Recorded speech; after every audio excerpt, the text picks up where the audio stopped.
Friends, मित्रों, इस संसार में आप कुछ भी सीख लें, कितना भी सीख लें, पर सीखने का कोई अंत नहीं है, क्योंकि कलाएं, शास्त्र, जानकारियां अनंत हैं और मनुष्य के पास समय बहुत कम है।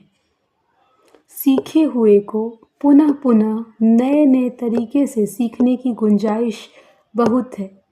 यही कारण है कि हमारे सुख दुख भावनाएं समान होते हुए भी हर पीढ़ी उसमें कुछ नया जोड़ती और कुछ पुराना छोड़ती चलती है।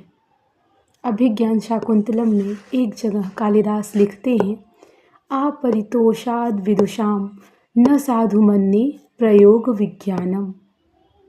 क्यों?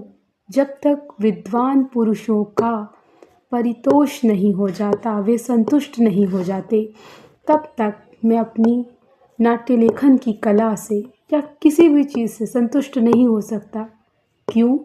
क्योंकि बलवदपि शिक्षिता नाम आत्म प्रत्ययम चेतः। कोई कितना भी प्रशिक्षित क्यों ना हो, लेकिन जब तक वो ये नहीं देख लेता कि समाज उसकी उस जो कला है उसको समझ पा रहा है या नहीं, वो संप्रेषित हो भी रही है या नहीं, तब तक वो अपनी उस कला को, अपनी उस सिद्धि को पूरी तरीके से पूर्ण नहीं मान सकता। तो ये जो कुछ नया जोड़ने की, कुछ नया प्रयोग करने की, उसमें नई नई चीज़ों को ऐड ऑन करने की बात है, ये बहुत महत्वपूर्ण बात है।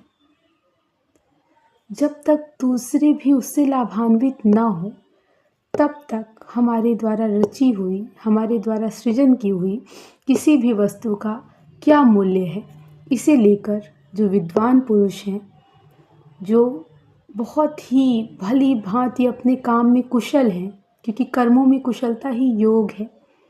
योगी वही नहीं है जो सिर्फ योग करते हैं, बल्कि आप जो भी कार्य करते हैं, यदि आप उसमें भली भांति प्रशिक्षित हैं, प्रवीण हैं, कुशल हैं, तभी आप उस कार्य को करने के लिए योग्य हैं। इसीलिए प्राचीन समयों में हमारे यहाँ कर्मणा विभाजन हुआ करते थे।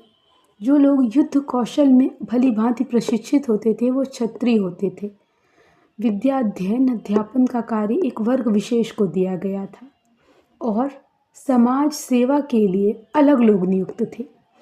तो ये जो पूरा एक हमारे सामने जो जटिल बुनावट प्रकट होती है, किसी भी काम को जब तक आप भली भांति नहीं करेंगे, उसमें आपका कौशल विकसित नहीं होगा।